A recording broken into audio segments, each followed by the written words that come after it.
ده بقى الهربز ولا ده ايه؟ ايوه ده الهربز اللي هو اللي بنقول عليه حب حراره. بالظبط. الهادي. ايوه ايوه. بصي، انا طبعا هو في نوعين من الهيربز، مم. تايب 1 تايب بي تايب 2. مهم. تايب 1 دوت اللي انا جايب صورته.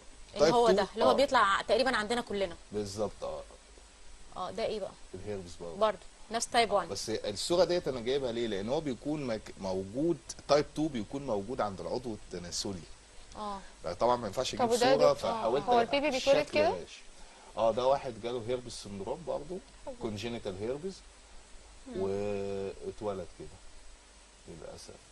اتولد كده، بس ممكن علاجه ولا؟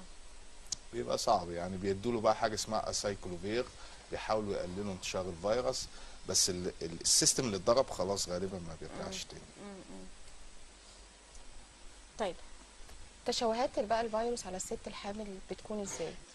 ما احنا قلنا دلوقتي الهيربز، او لو هنتكلم على الهيربز برضه بيعمل مشاكل، بتضرب الجهاز العصبي وجهاز السيستم جوه الكبد والطحال تشوهات في كل وينزل حاجة. بسكار زي ما انت شفتي نفس المنظر ده كده. فبيبقى طب تحمي نفسها ازاي من الحاجات ديت؟ طيب سكريننج، احنا الاول نعرف مواعيده 3 شهور. ده السكريننج، ال 3 دي وال 4 دي الترا ساوند. دلوقتي انا بالنسبه لي بقى روتين في الحالات كلها، لازم نعمل 3 دي و 4 دي الترا ساوند في لو اوقات في معينه. مواعيد معينه في شهور بالظبط. معينه يا ريت نقولها. طب ايه بقى؟ لو في ايه؟ مريضه او سيده مثلا سنها كبير، بحب اعمل لها مثلا الالترا ساوند في 11 اسبوع، عشان بندور على حاجه اسمها النقل ترانسليوسنسي، حاجه كده في السونار في البيبي في يعني انا مش عارفه ولا كنت نفسي اجيب صوره برضه ليها، كانت هتبقى اوضح كتير. دوت لو انا بدور، لان انا بشك في حاجه اسمها الطفل منغولي. كل ما السيده سنها كبر بيبقى مثلا الحمل عندها هي صعب شوية لا بيكون يبول في ان تشوهات. الموضوع فلازم نعمل تشيك اب كويس، نعمل حاجه اسمها داون سكريننج.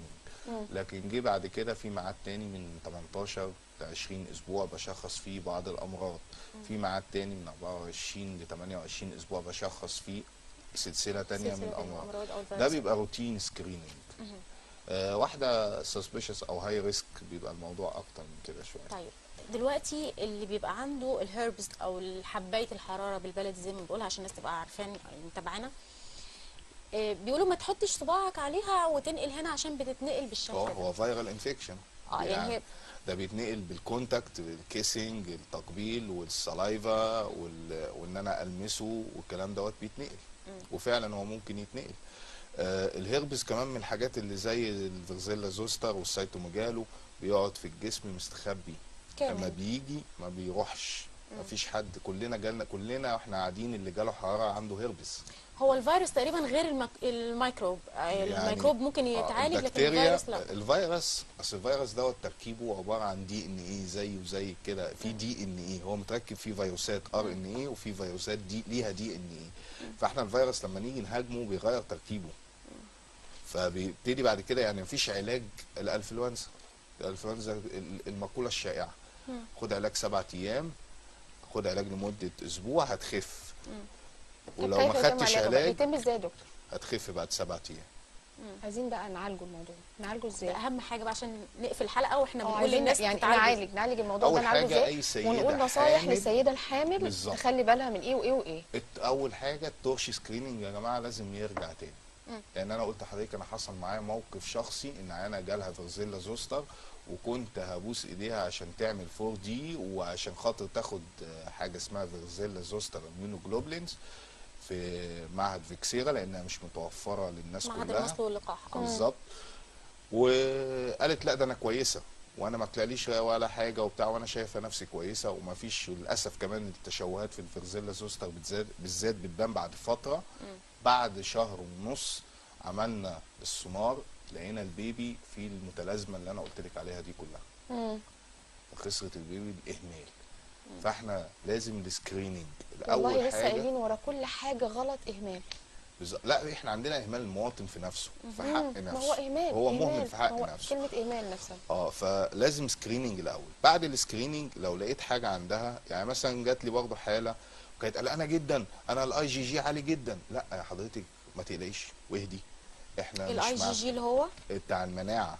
احنا قلنا في اي جي ام في والاي اي جي جي جي جي. لا انا الاي جي ام عندي مش فيهوش حاجه، انا كده مش قلقان. المناعه حضرتك انت واخده مناعه من الموضوع ده، هو جالك صحيح بس انت واخده مناعه، ممكن بنعيد التتر تاني بعد شويه، لكن ده مش معناه انه عندك. طيب. فبرضه عشان ما يبقاش كل كلامنا مقلق. دكتور للاسف احنا وقتنا خلص، بس وأنا لسه مبسوط لقاءاتنا معاك ما خلصتش، إن شاء ولسه الله. هنكمل تاني برضو حلقات شيقه ان شاء الله يوم إن شاء الاربعاء الله. اللي جاي. ان شاء الله. ميرسي ليك يا دكتور. العفو جدا. لكل سيده حامل اهتمي بنفسك، اهتمي بابنك، افحصي مش هتخسري حاجه، اعملي كل الفحوصات والتحاليل والسونار وكل حاجه، كل بلاش حاجه. حيوانات في البيت، بلاش قطط. حيوانات، بلاش قطط، بلاش كلاب، خلص حمل بعد كده نجيب قطط نجيب بلاش براحتنا. رجاله في البيت. ممكن. تمام بتاع كل حاجه. شكرا لكم مشاهدينا، تصبحوا على خير، وان شاء الله على امل ووعد لقاء لكم ان شاء الله يوم الاثنين الجاي الساعه 9. تصبحوا على خير.